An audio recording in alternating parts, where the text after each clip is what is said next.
سال شمسی ہو یا قمری، دعا تو بنتی ہے۔ اے اللہ، اے ہمارے پروردگار، سال شمسی ہو یا قمری، یہ شمس و قمر، یہ لیل و نہار، یہ موسموں میں تغیر، یہ ماہ و سال میں تبدیلی، یہ سب تیرے ہی قبضہ قدرت میں ہے۔ یہ سورج اور چاند تیری قدرت کی نشانیاں ہیں اور تیرے ہی حکم کے پابند ہیں۔ اے اللہ، اے ہمارے پروردگار، ہم بہت گنہگار ہیں، خطا کار ہیں، سیاہ کار ہیں۔ یا رب، ہم تہی دامن ہیں، کمزور و ناتوا ہیں۔ اے اللہ، اے ہمارے پروردگار، تو نے ہمیں زندگی کا یہ سال عطا فرمایا، مگر ہم اس وقت کی قدر نہ کر سکے۔ تیری نافرمانی اور معصیت میں یہ سال بیت گیا۔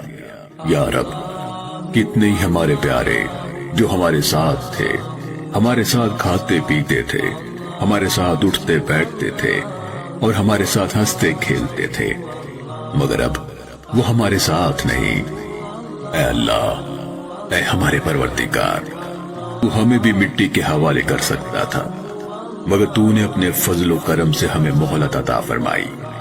یا رب، اگر مہلت عطا کی ہے تو توبہ کی توفیق بھی عطا فرما۔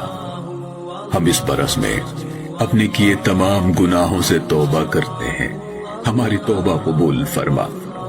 جو نیک اعمال کیے انہیں قبول فرما، جو ہمارے پیارے دنیا سے رخصت ہو گئے ان کی مغفرت فرما، بیماروں کو شفا عطا فرما، قرض داروں کو خلاصی عطا فرما، ناداروں کو آسودگی عطا فرما۔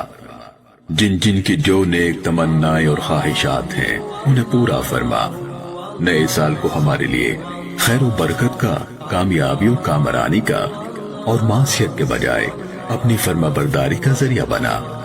دنیا بھر کے مظلوموں، مجبوروں اور بے بسوں کی تکلیفوں سے نجات کا ذریعہ بنا۔ پاکستان کو ترقی، خوشحالی، استحکام، اتحاد و اتفاق عطا فرما۔ دنیا بھر کے انسانوں کے لیے آنے والا نیا سال امن و سلامتی اور خیر و برکت کا ذریعہ بنا۔ آمین آمین یا ارحم الراحمین۔